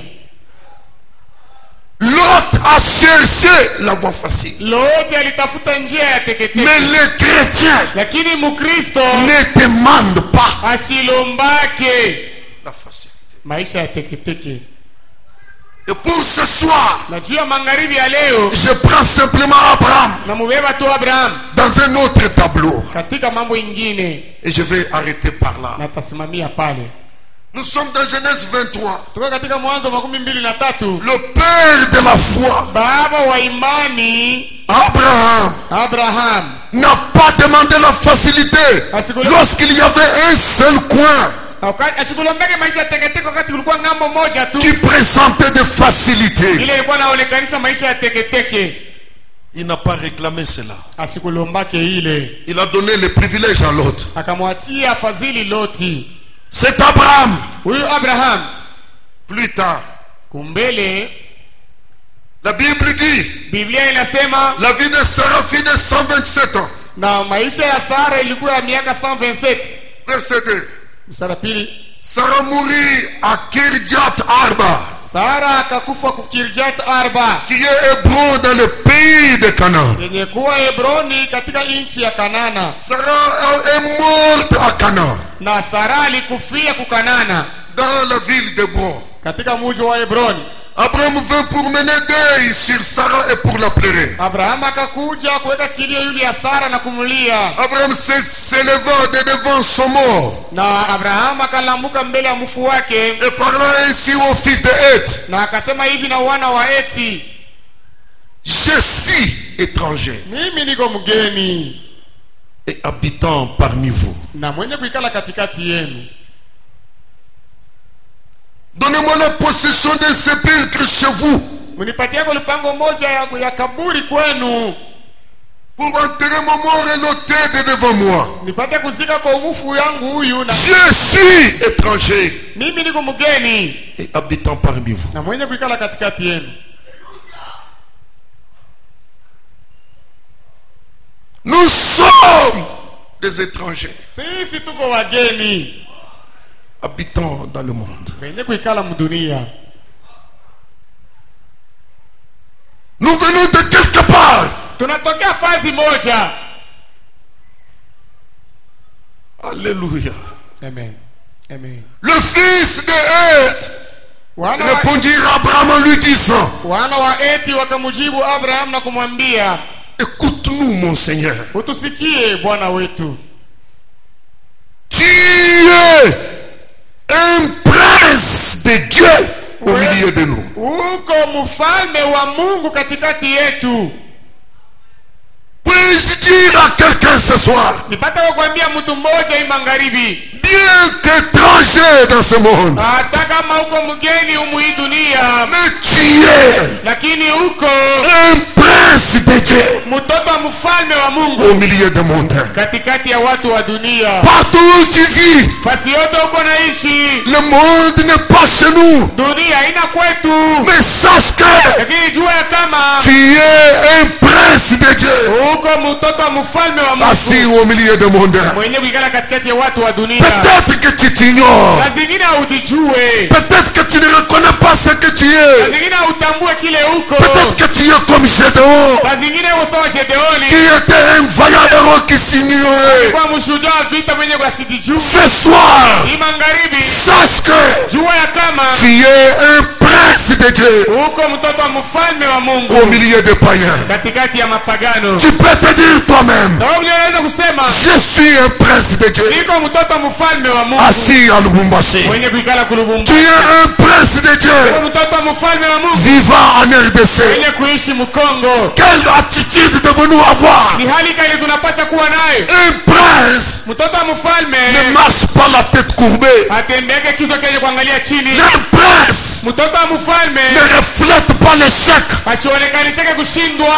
Nous devons faire Tunapaswa kufanya comme ce prince, sawa ule mtoto wa mfalme, le fils d'un roi noir mwana wa mfalme mweusi qui a été vendu comme esclave. ule bali umuzishaka kama mtumwa. Il a quitté chez lui. Alitokaka kwake Il s'est retrouvé dans un pays lointain akajikuta katika nchi ya mbali comme un esclave sawa mtumwa au milieu d'autres esclaves. katikati ya watumwa bengine. Pour les autres esclaves, Watumwa wote bengine à cause des fouets, kwa ajili ya fimbo il pleurait. balikuwa kanalia, Malgré qu'il mangeait, hata kama balikuwa nakula il maigrissait. balikuwa nakonda, Mais lui savait lakini yeye alikuwa kujua que bien qu'esclave, kama hata kama iko mtumwa je suis niko un prince de Dieu. mtoto wa mfalme wa Même Mungu. quand tu traverses cette épreuve-là, Hata wakati unapita mwile majaribu, même quand tu traverses ce moment-là difficile, hata wakati unapita mwile wakati ya nguvu, tu es uko un prince de Dieu mtoto wa mfalme ici dans ce monde. hapa Et duniani. qu'est-ce que ce prince faisait? Na ule mfalme alikuwa anafanya, Il se relaxait, alianza kujinyolosha, il oubliait la souffrance, anaanza kusema mateso, il ignorait l'esclavage, alikuwa na sau ile il mtumwa, bombait les tosses anaanza kuvimbiza kifua, parce qu'il se reconnaissait prince. jua alikuwa anajitambua mtoto wa mfalme. Laisse-moi te dire, Acha nikwambie, tu as un message à transmettre à Satan. uko na ujumbe wa kumwambia shetani, Même quand tu me cribles, hata wakati wewe uko je suis unanichukia, fils du roi. niko mwana wa mfalme, Je suis un prince de Dieu. niko mtoto wa mfalme wa Mungu. Quelle que soit la chose qui arrive, Hata kama ni mambo gani c'est nafika, Dieu qui a autorisé. ni Mungu ndio aliruhusu. Dieu connaît où il m'amène. Mungu anajua ni wapi Dieu connaît ananipeleka. ce qu'il fait avec moi. Mungu anajua ni nini anafanya. Qu'est-ce que c'est qu'un prince? Mfalme ni nani? Il méprise Eko na dharau, la souffrance. mateso. Qu'est-ce que c'est qu'un prince? Mtoto wa mfalme ni nani? Il méprise Eko na dharau, la difficulté. magumu. Ignore Eko na sahau, ignore ton épreuve. sababu ile majaribu yako, Ignore ton endurance. sababu ile mateso yako, Ignore ta difficulté. sababu ile magumu yako. Méprise-la. We dharau ile, Parce que cette difficulté-là juu ile magumu ile est un petit rien. ni kiloko kabisa. Tu as de la valeur. Wewe uko na bei. Je suis un prince de Dieu. Niko mtoto wa mfalme wa Mungu Ici dans ce monde. hapa duniani. Bien qu'étranger, Hata kama niko mgeni, mais tu es un prince. lakini wewe uko mtoto wa Le mfalme, prince du roi des rois. mtoto wa mfalme wa wafalme, Le prince du seigneur des seigneurs. mtoto wa mwana wa mabwana. Tu n'es pas n'importe qui. Hauna mtu yeyote. Abraham, Abraham, bien qu'étranger, hata kama uko mgeni, tu es un prince de Dieu. uko mtoto wa mfalme wa Mungu. Merci Seigneur. Amen. Laissez-moi avancer l'église. Mniache niendelee mbele Tu es kanisa. un prince de Dieu. Wewe uko mtoto wa mfalme wa Mungu. Alors Abraham, Hivi basi Abraham, enterre ton mort dans celui de nos sépulcres que tu choisiras. jika mfu wako katikati ya mmoja makaburi yetu ili wewe utachakula. Aucun de nous Hakuna hata mtu mmoja wetu ne te refusera son sépulcre pour enterrer ton mort. atakukataria na kaburi yake juu ya kuzika mfu wako. Aucun ne te refusera. Hakuna hata mtu mmoja atakukataria. Choisis simplement un sépulcre. Wewe chakula tu la kwa kaburi. Nous te reconnaissons prince de Dieu. Sisi tunakuichikia kama uko mtoto wa mfalme wa Mungu. Fais seulement, pointe seulement. Wewe shonta tu Et cela te sera accordé. na ile itapewa kwako. Je ne sais pas si vous saisissez l'église. Sisi jua kama mnashikia kanisa.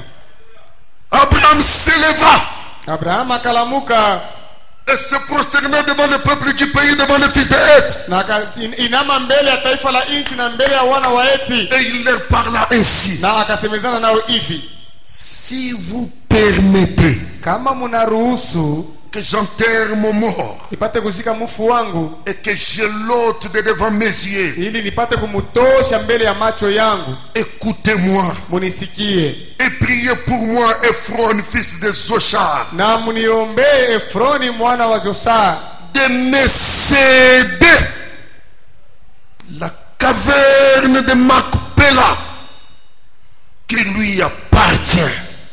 mupate kunipatia ile shimu ya Makpela yenye kuwa yake, À l'extrémité de son champ, kule kumwisho ya mashamba yake. de me la céder, Mupate kunipatia hayo, de me la céder mupate kuniachia hayo contre sa valeur en argent. mupate kuniachia hayo kupitia bei yake mufeza. Mie nimilipe bei yayo. Moi que je vous paye son prix. Je refuse le don. Mina katala ya kulipa biabule. Ne me faites pas cadeau. Mushinipatie tu zawadi. Je payerai le prix. Nitalipa bei. Un chrétien Mukristo ne demande pas asilombake la facilité. maisha ya teketeke. C'est là que je me tiendrai dans la séance prochaine, Dieu voulant. Na ni pale tasimamia muibada itakuja wakati Mungu, kama Mungu anapenda. On lui a dit, choisis simplement un sépulcre. Bali mwambia chakula tu kaburi. Il a regardé le sépulcre. Ya kaangalia makaburi. Faites attention, je vais arrêter maintenant. Na mwangalia mzuri, napenda kusimama sasa. Il a regardé le sépulcre. Akaangalia makaburi. Il a regardé le sépulcre. Akaangalia makaburi. Il a regardé la caverne de Macpéla. Akaangalia ile shimu ya Makpela. Il dit, Akasema ça. hii.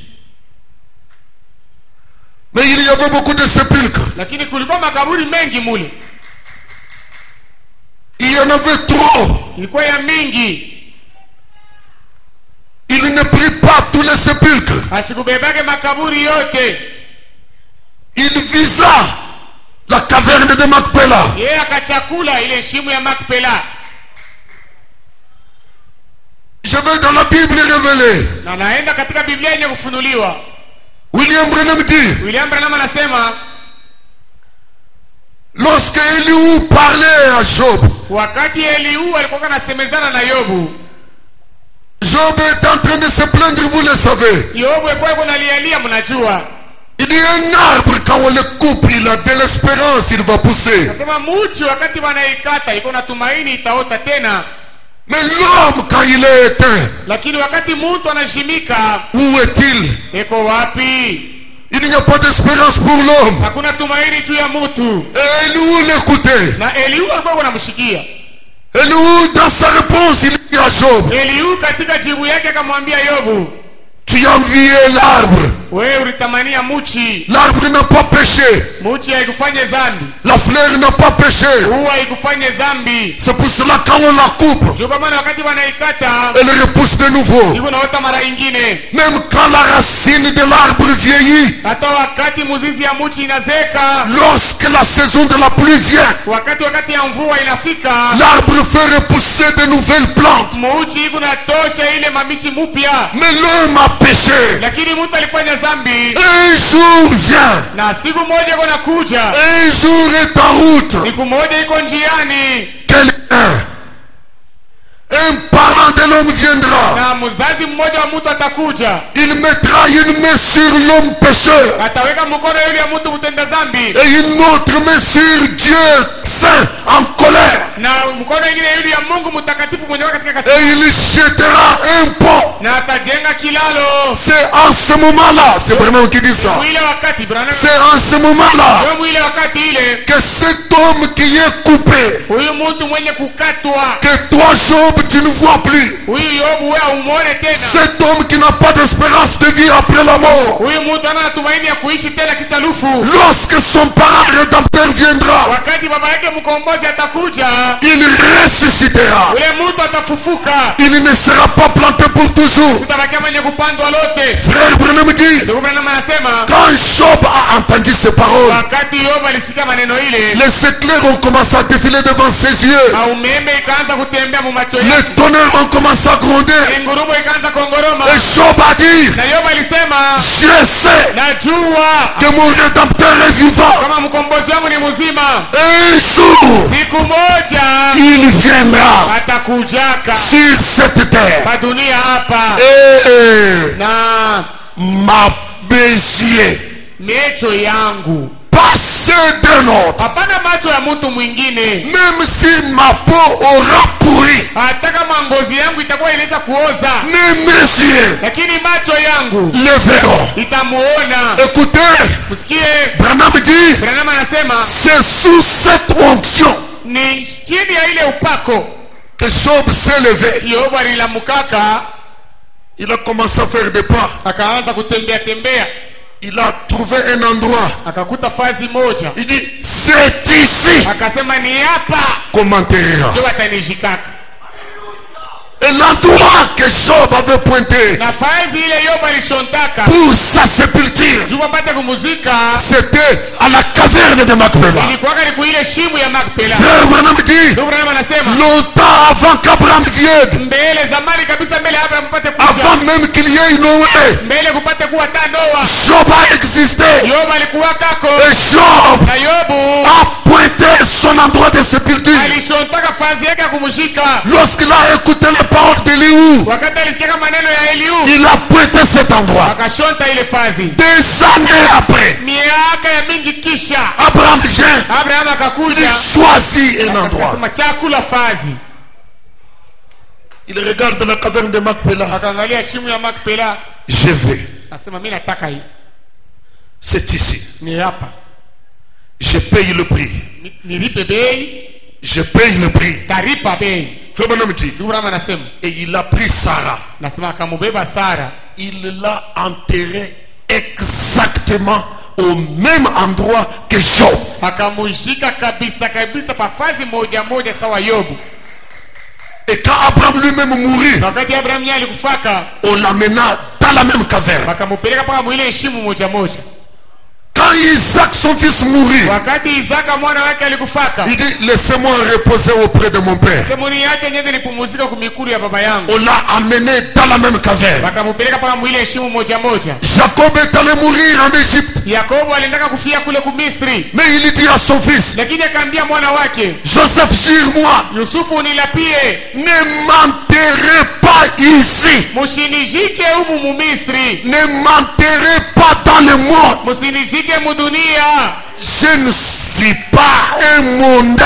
mimi sina mtu wa dunia, Ne m'enterrez pas en Égypte. musinishike mumisri. Excusez-moi de vous dire, frère Branham dit, Nirehemu kumemea kama anasema Jacob était en train de dire à Joseph, Yakobo alikuwa anamwambia Yusufu, il n'y aura pas de résurrection en Égypte. asema hakutakuwa ufufuko humu mumisri, Le parent rédempteur baba mkombozi ne viendra pas vers l'Égypte. asitakuya mumisri, Mais le parent rédempteur lakini baba mkombozi viendra pour le pays de la promesse. atakuja juu ya Il nchi ya viendra pour la Palestine. atakuja juu ya Palestina. Oui, mes frères. Ndiyo banduku, C'est la raison pour laquelle ndio sababu ambayo on a dû déplacer le corps de l'Égypte jusqu'à la caverne de Macpéla. balitoshaka mwili mumisri kuifikisha na kuheshimu ya Makpela. Joseph lui-même, Yusufu yeye il a dit, mwenyewe ne me laissez pas ici. alisema Ne msiniache, laissez pas mes os ici. msiache mifupa Il n'y yangu a pas de résurrection en Égypte. humu, hamuna ufufuko, Amenez-moi en Palestine. munipeleke ku On Palestina. l'a amené dans la même caverne. Wakampeleka mshimu moja moja. Frère Branham dit, Ndugu Branham anasema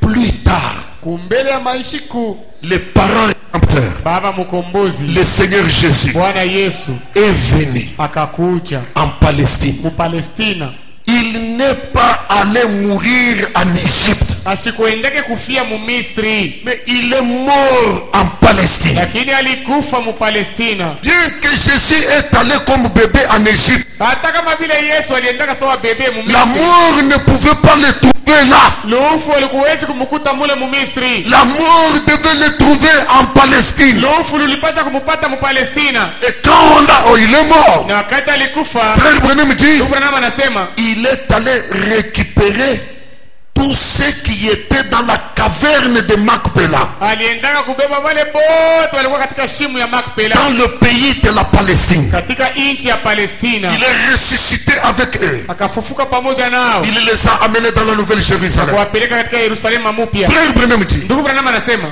traitez-moi comme vous voulez. muniite vile munataka, Taxez-moi de fanatique. muniseme kama ni mpendelevu, Ne m'enterrez pas ailleurs. mushinizike fwashi ingine, Enterrez-moi munizike en Jésus. ndani ya Yesu. Amen. Frère Branham dit, Ndugu Branham anasema enterrez-moi Branham munishike mie Branham en Jésus. ndani ya Yesu. Je répète. Narudia poteni. Frère Branham dit, Ndugu Branham anasema enterrez-moi munishike mie Branham en Jésus. ndani ya Yesu. Je répète. Narudia poteni. Frère Branham ne dit pas, Ndugu Branham asiseme enterrez-moi munishike en Branham. ndani ya Branham. Mais frère Branham dit, Ndugu Branham anasema traitez-moi de fanatique. muniite sema ni kumpendelevu, Dites ce que vous voulez. useme vile munataka, Enterrez-moi munishike en Jésus. ndani ya Yesu. Et s'il y a de vrais disciples Na kama kuna wanafunzi wa kweli d'Abraham aujourd'hui, ba Abraham leo, ils iront, bataenda, ils préféreront batapenda être enterrés kuzikwa là où kule Branham Branham est enterré. naye amezikwa, Branham Branham est enterré en Jésus. amezikwa ndani ya Yesu, Parce que juu il n'y a pas de résurrection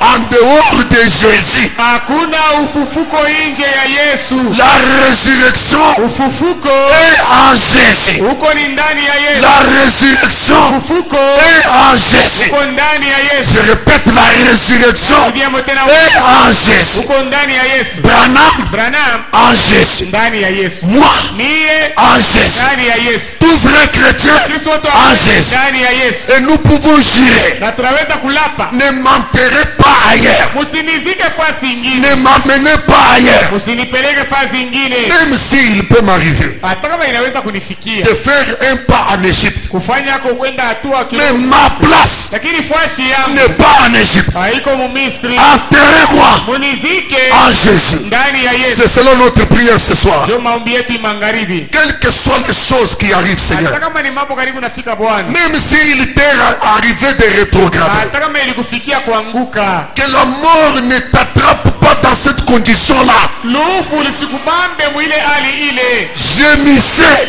We teswa, priez, omba, souffrez, teswa, criez à Dieu. mulalamikie Mungu, Commentaire en Jésus. banizike ndani ya Yesu, Que je perde toute autre chose. nipoteze vitu vyote Mais vingine, que je ne perde pas ma place en Jésus. lakini nisipoteze fazi yangu ndani ya Et Yesu. qui est Jésus? Na Yesu ni nani? Il a dit lui-même, Yeye mwenyewe alisema, je suis le pain de vie. mimi niko mkate ya uzima. Et Branham nous dit, Na Branham anatuambia le pain de vie vivant aujourd'hui, mkate ya uzima yenye hai leo c'est le message. ni ujumbe, C'est le message ni ujumbe qui est yenye kuwa le pain de vie vivant manifestant l'épouse. jo mkate ya uzima iliyo hai yenye kuonekanisha bibi Mes frères, harusi. j'ai dit ces choses clairement. Bandugu, nasema hivi vitu waziwazi. Ne m'enterrez pas dans une dénomination. Usinizike mzehebu Ne moja, m'enterrez pas chez les méthodistes. usinizike kubale ba Ne methodiste, m'enterrez pas chez les baptistes. usinizike kwa baptiste. Il n'y aura pas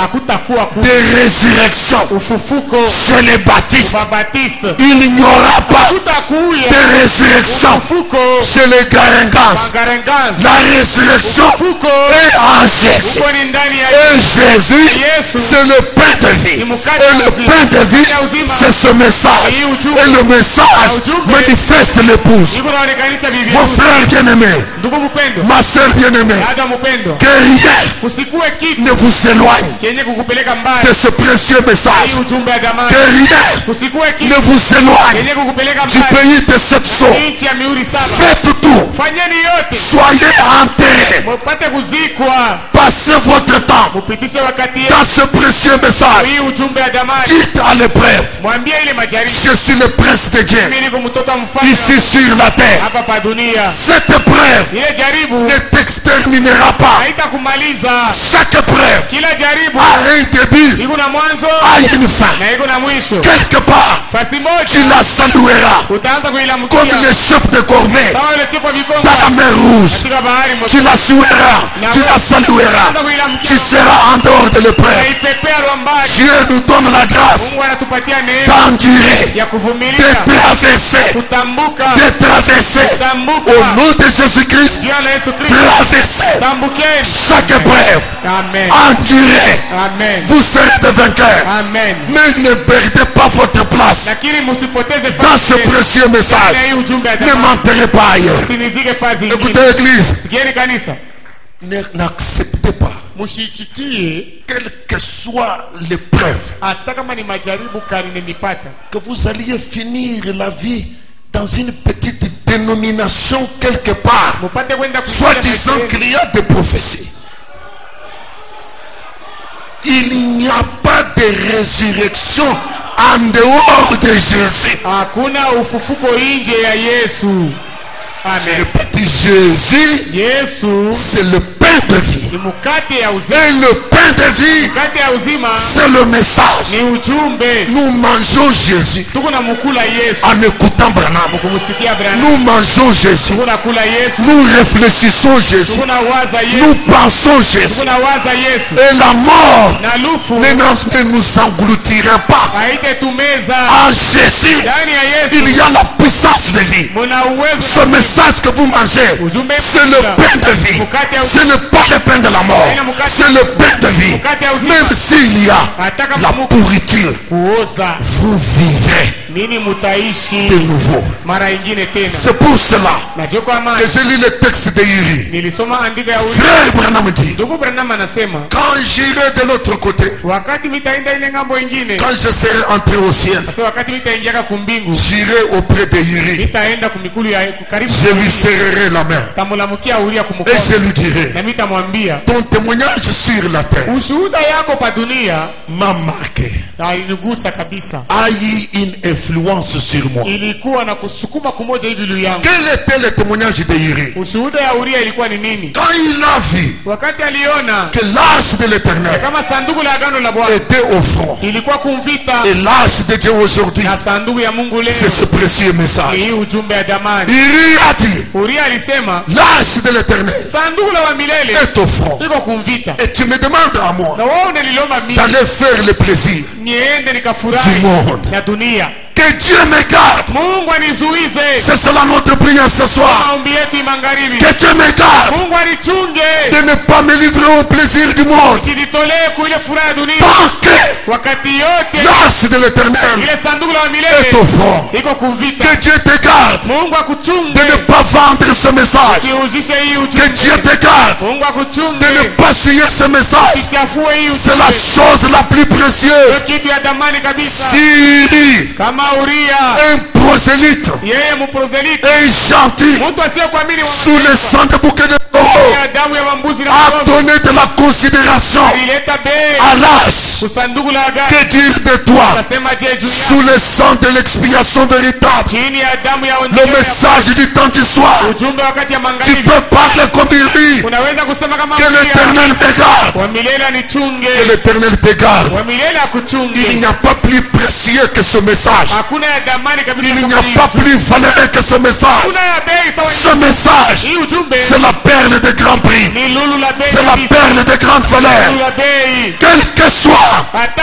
le kama mouvement de Covid, kunakuwa le mouvement des épreuves, majaribu le ya mouvement namna des gani, difficultés, ngumu ya namna gani, tenez au message. kamba ujumbe Vous franchirez utatamka. n'importe quelle épreuve. Hata kama ni Vous vous jaribu gani, retrouverez de l'autre côté. utajikuta ile ngambo Mettons-nous ingine. debout. Tushimame Faisons de la prière de Uri tufanye ile maombi ya Uria notre prière ce soir. iwe maombi yetu hii magharibi. Nous allons prier le Seigneur. Tutaomba Bwana. Si vous sentez que vous voulez venir à l'hôtel, Kama unasikia kama unaweza kuja kwa madhabahu, n'hésitez précipitez pas. hapana kujama. Frère Branham dit, Ndugu Branham anasema je saluerai la main de Uri talamukia mkono ya Uria de l'autre côté du ciel. ile ngambo nyingine ya mbingu, Et je lui dirai, na atamwambia le témoignage que tu as porté ushuhuda ile wewe ulileta a eu un grand effet sur moi. ilipata mvuto mkubwa yule Le yangu. témoignage de Uri peut avoir un témoignage sur William Branham. Na kama ushuhuda ya Uria inaweza kuwa na Cette décision qu'il avait prise ile mpango alichukua de considérer l'âge. ya kubeba ile sanduku la agano, Il dit là où il y a l'âge, pale peko sanduku la agano c'est là que je dois être. ndio kule mimi napata, Là où il y a le message, pale peko ujumbe c'est là que je dois ndio être. pale mimi napasha kula. Même si ça me demande Hata kama de inanielewa manger un pain sec ni kule et mkate de boire l'eau plate, na maji je préfère tapenda garder le message, ushunge ujumbe rester dans le message, que vendre le message. bali ya kuhusisha ujumbe.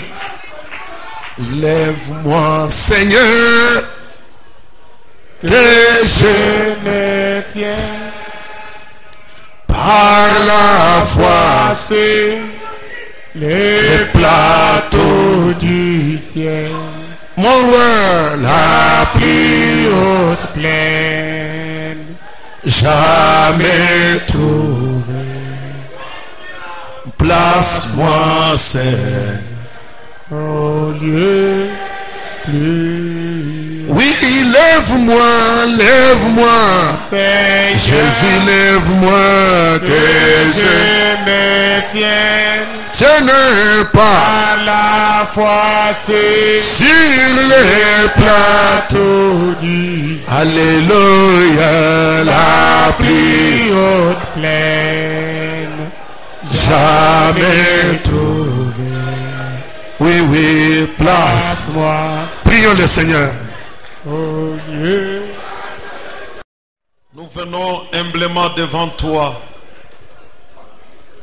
reconnaissant dans les fins fonds de nos cœurs que tu viens de nous parler.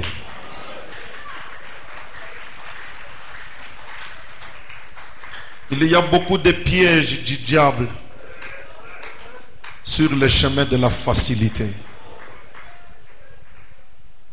Nous avons tendance à fuir les épreuves. Mais tu nous as dit ce soir, bravez-les. Vous traverserez chaque rivière. La grâce que tu nous donnes, c'est d'endurer chaque épreuve devant nous. Tu ne nous as pas promis l'échec non plus. Tu nous as promis la victoire. Éternel Dieu Tout-Puissant, nous venons de comprendre, depuis Job jusqu'au dernier saint de l'Ancien Testament, où qu'ils pouvaient se retrouver, ils avaient ce désir ardent de ne pas être enterrés ailleurs qu'au lieu de la résurrection, dans le pays de la promesse, parce qu'il y avait un pays de la promesse. C'est là que le Messie devait venir. C'est là que la résurrection devait avoir lieu. Et tu nous as ouvert un nouveau pays dans ces derniers jours. Le pays des 7 sceaux. Le message du temps du soir. Notre désir ardent, Seigneur, qu'on ne soit pas enterré ailleurs. Seigneur, fais-nous grâce. Nous prenons la décision comme Uri. Là où il y a l'âge, c'est là que nous voulons être.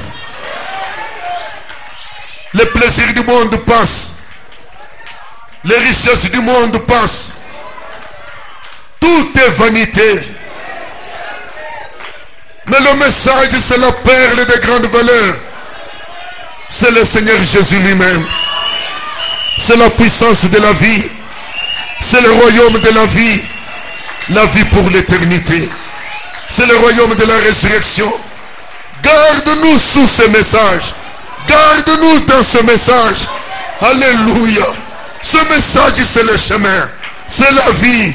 c'est la vérité, c'est la lumière. Il y a un témoignage de ceux qui nous ont devancés. Nous nous reposons sur ton enseignement. Si tu n'étais pas venu, on ne se retrouverait pas ici. Il y a une vaste portion du ciel qui est attachée à ce message. Nous ne voulons pas manquer à cela, parce que ta grâce nous a cherchés, ta grâce nous a appelés, ta grâce nous a choisis, afin que nous puissions être croyants de ce message. Toi, mondanité, quelle que soit la forme que tu as, nous renonçons à toi au nom de Jésus-Christ.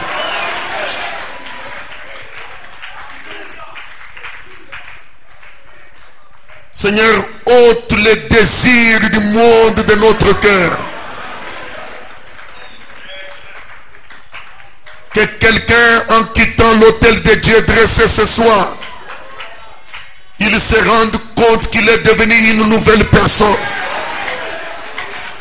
Plus de désir pour le monde, plus de place pour le monde. Alléluia. Merci Seigneur Jésus. Nous voulons être là où la pierre de fête est descendue, criant grâce, grâce pour elle. Merci pour William Branham. Merci pour le message. Merci pour la délivrance. À toi la grandeur, la puissance et la félicité au siècle des siècles. Au nom de Jésus-Christ. Amen. Dieu vous bénisse beaucoup. Merci. Merci. Amen. Dieu vous bénisse. Merci. On a fini pour ce soir. J'ai pris un peu plus de temps. Vous pouvez comprendre. C'est beaucoup de pression. C'est pour cela que je ne savais pas arrêter. Et si c'est la volonté du Père, on se retrouve vendredi. Veuillez respecter les instructions que les autorités nous donnent, et tout en sachant que notre sécurité est en Christ. Amen. Et je vous rappelle de m'amener une offrande du soutien au service en mémoire de ceux qui nous ont devancés de l'autre côté. Nous allons le faire toute la ville de Lubumbashi.